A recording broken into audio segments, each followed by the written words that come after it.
Chapitre 9. L'œuvre de la vie. Dieu est la source de la vie, comme il est la lumière et la joie de l'univers.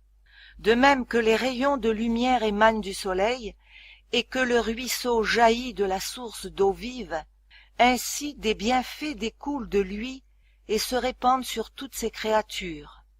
Et partout où la vie de Dieu anime le cœur des hommes, elle se traduit en actes d'amour et de bienfaisance. Notre Sauveur trouvait sa joie à travailler au relèvement et à la rédemption des hommes déchus.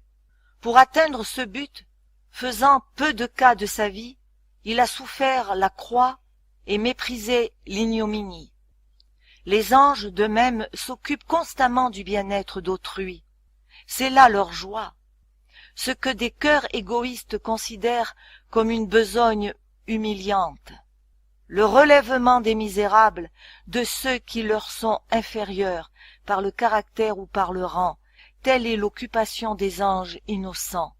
Leur esprit de renoncement et d'amour, qui caractérisait Jésus-Christ, remplit le ciel. Il est l'essence même de la félicité qui y règne. C'est aussi l'esprit que posséderont tous les disciples de Jésus, c'est là leur œuvre. Quand l'amour du Sauveur est implanté dans un cœur, de même qu'un parfum suave, il ne peut rester caché. Sa sainte influence exerce sur tous ceux avec lesquels il entre en contact. L'Esprit du Christ dans un cœur est comme une source jaillissante dans un désert. Il rafraîchit tous ceux qui s'en approchent et crée chez eux qui sont près de périr un désir ardent de se désaltérer à la source des eaux vives. L'amour pour Jésus se manifestera par le désir de travailler comme lui au soulagement et au relèvement de l'humanité. Il nous poussera à l'amour, à la tendresse et à la sympathie envers toutes les créatures de notre Père céleste. La vie terrestre du Sauveur n'a pas été une vie d'aise et d'égoïsme. Il a travaillé avec une persévérance et une ardeur infatigables au salut de l'humanité déchue. De la crèche au calvaire, il a suivi le sentier du renoncement, sans chercher jamais à éviter les travaux ardus, les voyages pénibles, les soucis qui accablent et les corvées qui épuisent. Le Fils de l'homme est venu, non pour être servi, mais pour servir et donner sa vie comme la rançon de plusieurs. Matthieu 20, verset 28. C'était là le grand but de sa vie. Tout le reste était pour lui secondaire. Sa nourriture était de faire la volonté de Dieu et d'accomplir son œuvre. Le moi et ses intérêts particuliers ne trouvaient aucune place dans ses labeurs. Ceux qui participent à la grâce et aux dons célestes seront prêts eux aussi à tous les sacrifices en faveur des âmes pour lesquelles le Christ est mort. Ils feront tout ce qui est en leur pouvoir pour laisser le monde meilleur qu'ils ne l'ont trouvé. Cet esprit est la conséquence inévitable d'une conversion réelle. Dès qu'on a appris à connaître Jésus, on éprouve le besoin impérieux de parler à d'autres de l'ami précieux qu'on a trouvé. La vérité qui sauve et sanctifie ne peut rester enfermée dans le cœur. Si nous sommes revêtus de la justice de Jésus-Christ et remplis de la joie de son esprit, il nous est impossible de garder le silence. Si nous avons goûté que le Seigneur est bon, nous aurons quelque chose à raconter. Comme Philippe, dès que nous aurons trouvé le Christ, nous en inviterons d'autres à venir à lui. Nous nous efforcerons de leur présenter les attraits du Sauveur et les réalités invisibles du monde à venir. Le désir de suivre le sentier que Jésus a foulé sera intense et ardent, le besoin d'amener ceux qui nous entourent à contempler l'agneau de Dieu qui ôte le péché du monde. Jean 1, verset 29. Tout effort en faveur de nos semblables retombera sur nous en rosée de bénédiction. C'est la raison pour laquelle Dieu nous a confié un rôle dans le plan du salut. Il a accordé à l'homme le privilège de participer à la nature divine et de communiquer à son tour cette prérogative à ses semblables. C'est là le plus grand honneur, la joie la plus parfaite qu'il soit possible à Dieu de nous accorder. Ceux qui contribuent à cette mission d'amour se rapprochent le plus de leur Créateur. Dieu aurait pu confier à ses anges le message de l'Évangile et toute l'œuvre du ministère d'amour. Il aurait pu se servir d'autres moyens pour accomplir son dessein. Mais dans son amour infini, il a bien voulu faire de nous ses collaborateurs et ceux de Jésus-Christ et des anges, afin que nous puissions avoir part aux bénédictions, à la joie et au progrès spirituel qui découlent de ce ministère désintéressé. C'est en communiant à ses souffrances qu'il nous est donné de comprendre Jésus.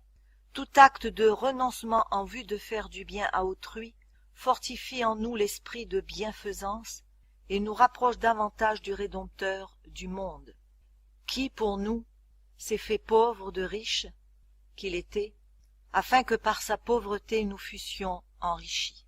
2 Corinthiens 8, verset 9. Et c'est seulement dans la mesure où nous répondons au but que Dieu s'est proposé en nous créant que la vie devient pour nous un bienfait.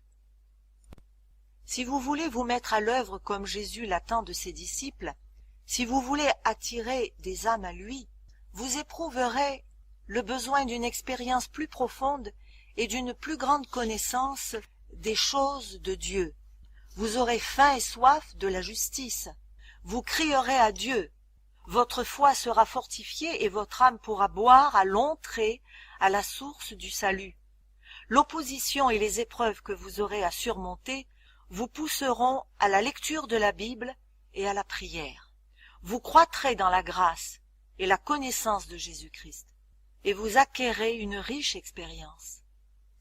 Le désintéressement de sa propre personne en faveur du prochain donnera au caractère de la profondeur, de la stabilité, de la douceur, et communiquera à l'âme la paix et le bonheur.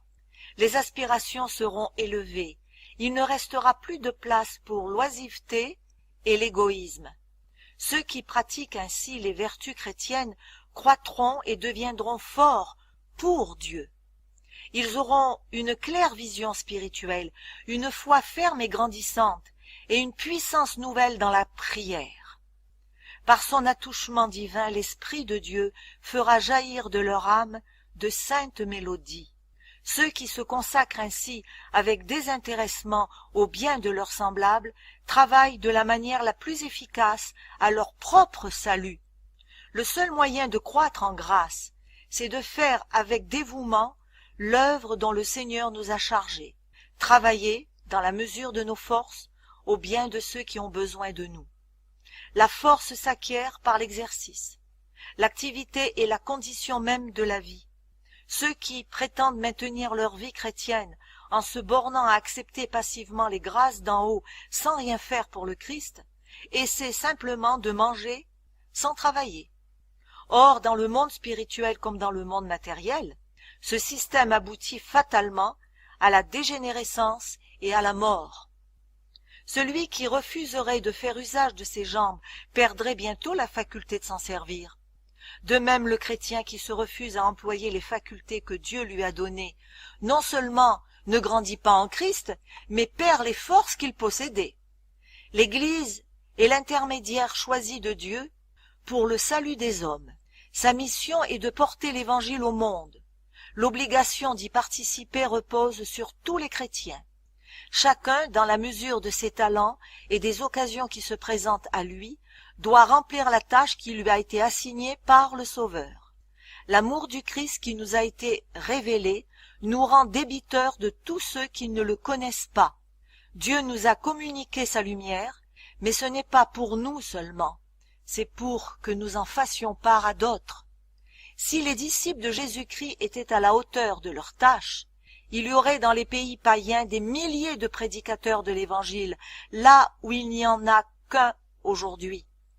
Et tous ceux qui ne pourraient pas se consacrer personnellement à cette œuvre la soutiendraient de leurs dons, de leur sympathie et de leurs prières. On travaillerait aussi au salut des âmes avec beaucoup plus d'ardeur en pays chrétien. Il n'est pas nécessaire, si nous voulons travailler pour Jésus-Christ, de nous rendre dans les pays de mission, ni même peut-être de quitter le cercle étroit du foyer, si notre devoir nous y retient. Ce travail, nous pouvons l'accomplir dans notre famille, dans notre Église, parmi ceux avec lesquels nous entrons en contact ou en relation commerciale. La plus grande partie de sa vie terrestre, notre Sauveur la passa en patient labeur à Nazareth, dans un atelier de charpentier. Tandis qu'il vivait avec des paysans et des artisans dont il ne recevait ni attention ni honneur, le prince de la vie était entouré d'anges. Il s'acquittait tout aussi fidèlement de sa mission en exerçant son humble métier qu'en guérissant les malades ou qu'en marchant sur les flots agités de la mer de Galilée. De même, dans les devoirs les plus humbles et la condition la plus modeste, nous pouvons suivre Jésus et travailler avec lui. L'apôtre dit que chacun, frère, demeure devant Dieu dans l'état où il était lorsqu'il a été appelé. 1 Corinthiens 7, verset 24. Le négociant dirigera ses affaires de manière à glorifier son maître par sa fidélité. S'il est véritablement chrétien, les hommes reconnaîtront que l'esprit de son maître inspire toutes ses transactions. L'artisan peut être un diligent et fidèle représentant de celui qui s'acquitta des devoirs les plus humbles dans les montagnes de la Galilée. Chacun de ceux qui se réclament du nom de Jésus-Christ devrait agir de telle sorte que le monde, en le voyant, puisse être amené à glorifier son Créateur et Rédempteur. Plusieurs s'excusent de ne pas faire valoir leurs dons au service du Christ, en alléguant que d'autres possèdent des avantages supérieurs et des dons plus brillants. L'opinion semble généralement prévaloir que seuls ceux qui possèdent des talents spéciaux doivent consacrer leurs facultés au service de Dieu. Un grand nombre paraissent convaincus que quelques favorisés seulement ont reçu des talents, à l'exclusion de tous les autres, que ceux-ci, naturellement, ne sont appelés à participer ni aux travaux, ni aux récompenses. Mais ce n'est pas là ce que nous apprend la parole des talents. Quand le maître de la maison appela ses ouvriers, il assigna à chacun sa tâche. Avec un esprit aimant, nous pouvons vaquer aux devoirs les plus humbles, comme pour le Seigneur. Colossiens 3, verset 23. Si l'amour de Dieu est dans le cœur, il se manifestera dans la vie. Le doux parfum du Christ nous enveloppera et notre influence produira des effets heureux sur notre entourage. N'attendez pas de grandes occasions, ni des dons remarquables, avant de commencer à travailler pour Dieu. Ne vous préoccupez pas non plus de ce que le monde pensera de vous.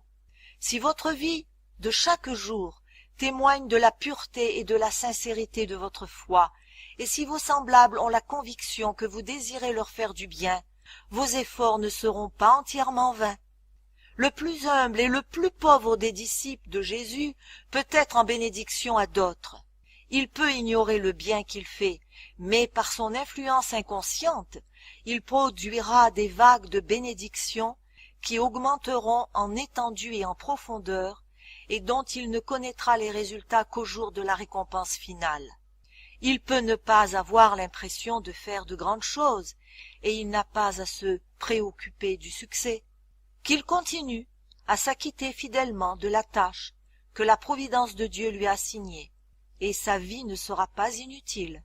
Son âme réfléchira de plus en plus fidèlement l'image de Jésus-Christ. Il sera ouvrier avec Dieu dans cette vie, et se préparera ainsi pour l'œuvre plus grande et la joie sans mélange de la vie à venir.